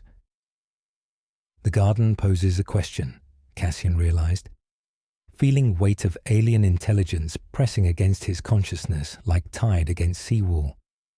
The question came not in words, but in concepts that bypassed language entirely, speaking directly to neural pathways that processed fear and hope in equal measure. What are you willing to become to win? The answer hung in air thick with bioluminescent spores, each particle carrying fragments of consciousness from beings who had chosen transformation over extinction. The garden offered the same choice to humanity's immortal emperor: become something beyond mortal comprehension, or watch everything crumble under weight of accumulated sins. Around them, the garden's machinery responded to Kane's approach, crystalline formations beginning to glow with inner light, while their surfaces reflected patterns that spoke of consciousness preparing to transcend individual limitations. The unseen choir's lullaby swelled through biomechanical chambers, voices of sleeping echoers joining harmonies that would soon be weaponized into singular will. He intends to fuse the lattice with the garden, Cassian said, understanding striking him like physical blow. To combine echoer song, imperial will, and warp energy into perfect intelligence. Total severance was never about stabilizing me. It was about creating a new god. Through the chaos above, Lyra's voice reached across impossible distances. Whatever you're going to do it now. The garden's defenses are adapting faster than we can counter them. Kane stepped toward the cruciform frame with mechanical precision, arms spreading to accept transformation that would remake him into something beyond individual identity. The Empire cannot survive another cascade failure. Synthesis offers solution. Perfect clarity unmarred by sentiment. A ruler who remembers what it means to doubt only long enough to eliminate doubt itself. The frame opened like flower blooming in darkness, its surfaces inscribed with core keys that would grant access to the lattice's deepest functions. Bioluminescent tendrils snaked from machinery, preparing to attach themselves to flesh that would become more than human, less than mortal. Cassian gripped obsidian prayer beads, their coolness stark against burning urgency in his chest. Each bead represented a death, a loss, a piece of himself sacrificed on the Empire's altar. He had learned the cost of immortality, the price of forgetting. Now he faced the choice of transcending it entirely, becoming a god who would never again know sorrow or regret. The garden pulsed with unholy light while Kane entered the frame's embrace, and the lattice began synchronizing with his heartbeat. Each throb sent waves of energy through the crystalline network, resonating with slumbering echoers, drawing their collective consciousness toward apotheosis that would birth perfection from accumulated anguish. The question pressed against Cassian's mind with increasing urgency.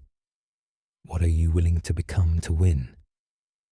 And in the cruciform frame, Cain began his answer, arms outstretched like crucified Saviour, preparing to resurrect as something the galaxy had never seen. A god born from algorithm and anguish, perfect and terrible and utterly without mercy. The last moon hung above the crown like a dying eye, its surface scarred by siege fire that bloomed and faded as if the void itself were muffling violence out of reverence. Across orbital space, rebel and loyalist fleets moved in desperate choreography, their weapons fire sounding like distant thunder behind thick glass, while reality held its breath around transformation too vast for normal war. The Black Garden's influence pressed against every mind in the battle zone, turning lethal salvos into whispered conversations between ships that had forgotten why they fought. In the Garden's biomechanical heart, Cain embraced apotheosis with mechanical precision that made Cassian's soul recoil. The cruciform frame welcomed him like a lover receiving her beloved home, bioluminescent tendrils weaving through flesh, while ancient machinery rewrote the fundamental equations of his existence. Where skin had been, crystalline formations emerged, pulsing with inner light that spoke of consciousness transcending individual limitations. His augmetic eye expanded into a complex optical array, processing data streams that painted reality in mathematical certainties unmarred by doubt. Perfect clarity at last, Cain whispered, his voice harmonizing with itself as transformation accelerated. No more tremor, no more weakness born of empathy. The Empire will know peace through absolute order, love through perfect understanding of necessity.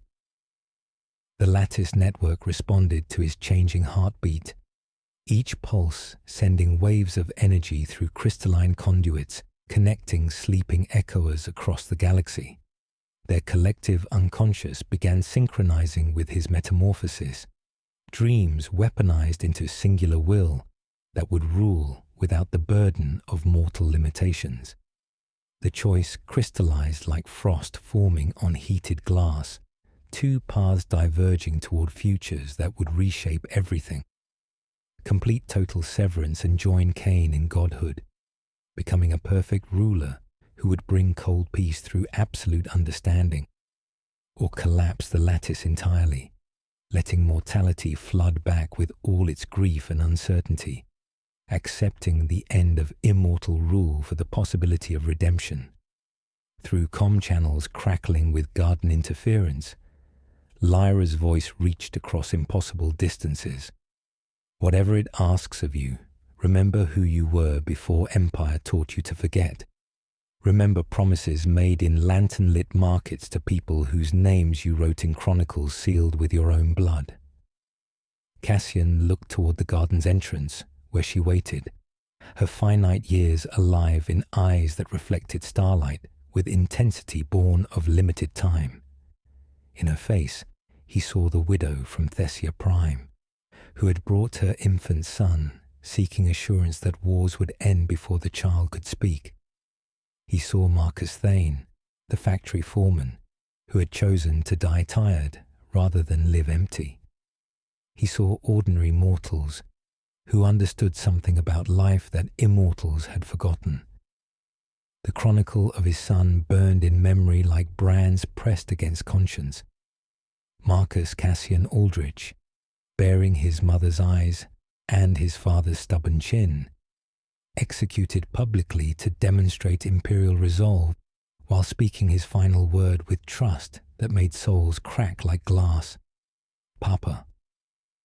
Cain's transformation accelerated, flesh becoming something beyond biology, while the garden pulsed with unholy light.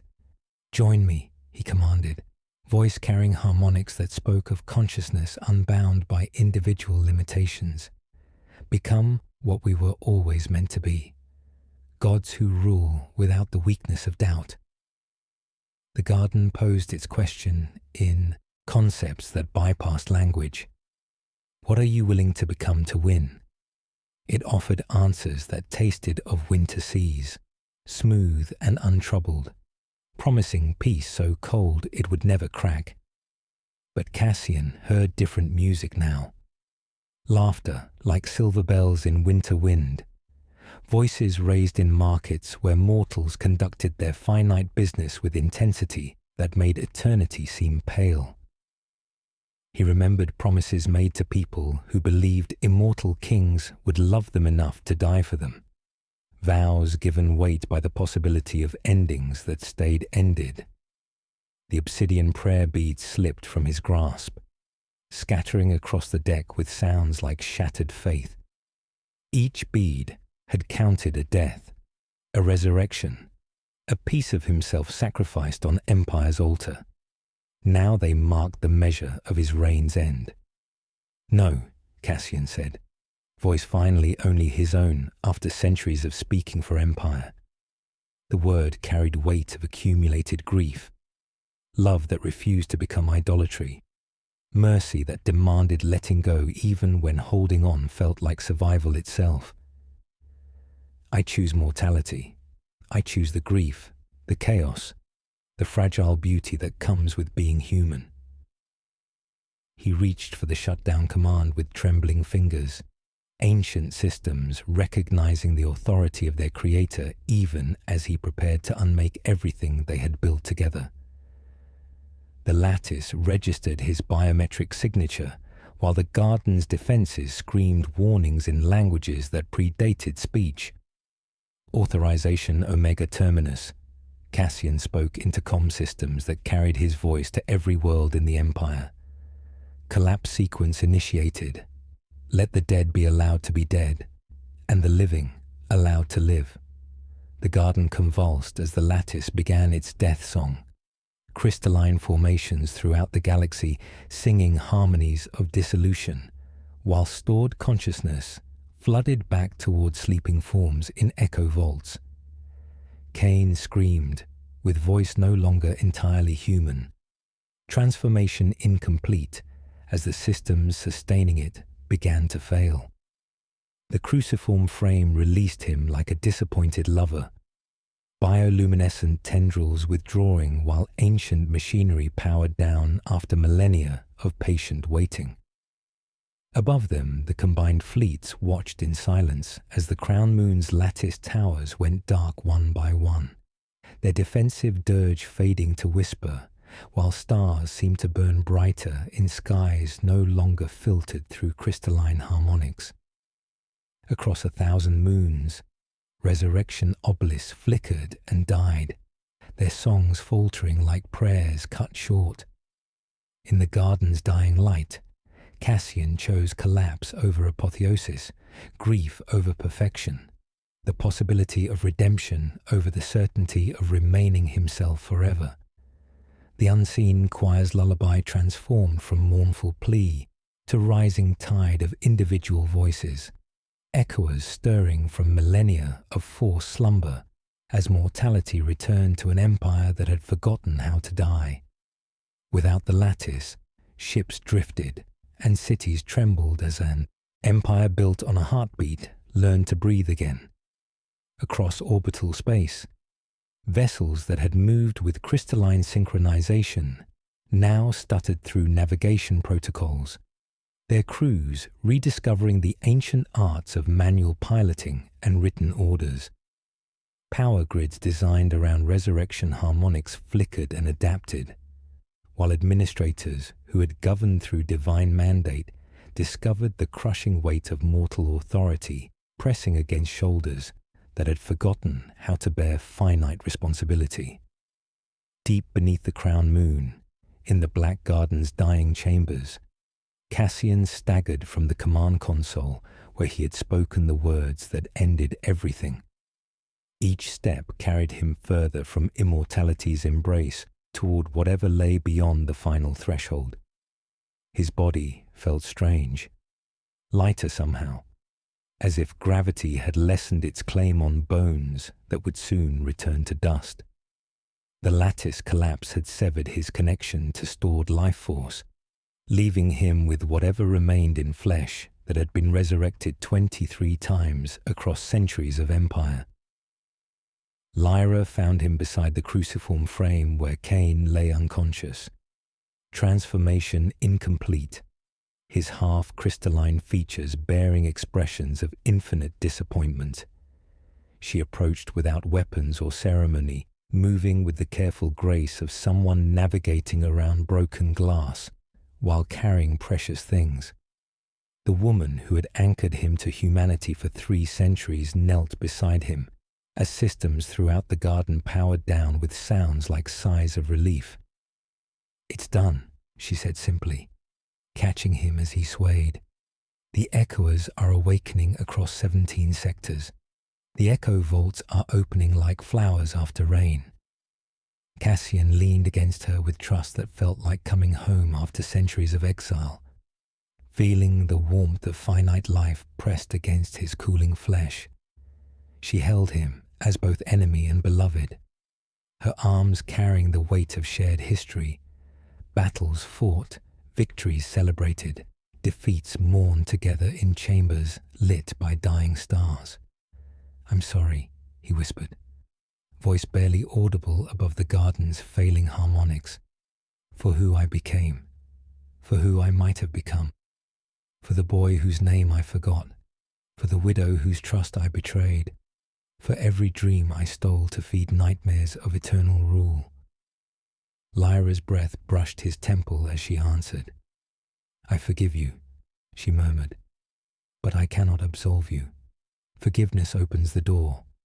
Absolution would erase the house. We will live with what you chose, or we will die with it.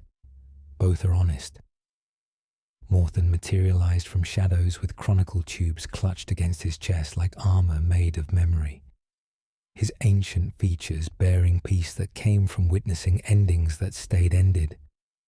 The old chronist knelt beside them both, offering presence rather than words, while the garden's bioluminescent fronds flickered like candles guttering in wind. "Final prayer," Morthen whispered, voice carrying the weight of accumulated years spent preserving pain so it could teach. Not to victory, but to rest. May the dead be allowed to be dead, and the living allowed to live. May dreams return to their rightful owners, and may the galaxy remember how to sleep without nightmares. Above them, through maintenance shafts that carried echoes of collapsing infrastructure, the sounds of awakening reached like distant music. Across the 1,000 moons, echoers stirred from millennia of forced slumber, their consciousness returning to bodies that had dreamed in crystalline chambers while empires rose and fell around their sleeping forms. They awakened like children after long sickness, blinking at strangely quiet skies where lattice towers no longer sang their defensive dirges. On Nacreon, where mirror seas had reflected dying starlight, awakening echoers walked onto beaches that sparkled with fragments of broken obelisks. On Murmur, where merchants had conducted finite business beneath lantern light, former prisoners of crystalline dreams learned to barter with voices hoarse from disuse. On Thalassa, where glass seas had hidden echo vaults, liberated souls surfaced through waters that no longer tasted of borrowed time.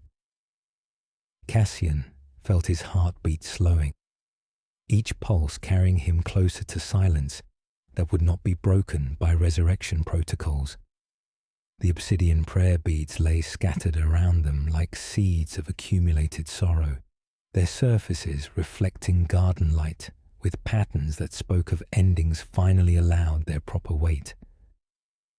"What comes next?" he asked, though he suspected the question belonged to others now. Lyra smiled with an expression that held centuries of shared history. "I become a pilgrim," she said, teaching old enemies to bake bread and build bridges, showing former subjects that empires end but communities endure. She reached for one obsidian bead, holding it up to catch fading light. I'll keep this one, not to count deaths anymore, but to count nights of peace. Each sunset that doesn't require resurrection, each dawn that arrives without conquest. Cassian's breathing grew shallow, while the garden's machinery fell silent around them. Ancient systems finally accepting rest after millennia of patient service. Through failing harmonics, he heard new music, voices raised not in lullabies of enforced sleep, but in songs of conscious choice, echoers learning to sing their own melodies, rather than harmonizing with imperial will. The final breath left him like a tide withdrawing, leaving behind the quiet dignity of endings that stayed ended. The unseen choir did not sing him away. They sighed, and the sound was permission. The man whose deaths had always returned finally found the only exit that stayed open. In the years that followed, Lyra refused thrones and councils. She became a pilgrim with calloused hands and a pack full of recipes and bridge schematics. On moons, where soldiers had learned only how to break, she taught them to mill grain and mend girders, to argue without aiming guns, to count time by ovens and tides. The obsidian bead hung on a simple cord around her neck, marking nights of fragile peace rather than accumulated deaths. Morthen tended archives that no longer justified cruelty, curating errors with tenderness usually reserved for saints, cataloguing missteps so descendants could learn where paths had bent toward darkness. His prayer never changed. May the dead be allowed to be dead, and the living allowed to live. Across the 1,000 moons, the obelisks stood like teeth in old jaws, and one by one they cracked, toppled, surrendered their last glow. Suns on the frontier looked exhausted, as if dawn itself had worked overtime too many years. In the gathering darkness, where latticed towers had once imposed order through borrowed dreams, something small and precious began to bloom. The final image burned across the galaxy. Broken obelisks scattered beneath exhausted suns going dark, their crystalline surfaces reflecting nothing but honest starlight. Then, in the black that followed, a first faint bloom of new light appeared. Not the harsh glare of resurrection chambers or the cold gleam of crystalline harmonics, but something softer, warmer, more fragile. It was the light of ordinary fires lit by mortal hands, cooking meals and warming hearts and telling stories that would end when their tellers died. It promised nothing beyond the moment it illuminated, asked no tribute from sleeping souls, demanded no sacrifice from unwilling dreamers. It was light that could be trusted, because it made no claims to eternity, beauty that mattered because it would not last forever. Cinders settled in the ruins like quiet punctuation, and dawn, shy as a new apprentice, stepped forward across a galaxy learning to breathe again, willing to learn whatever names mortality would finally teach it.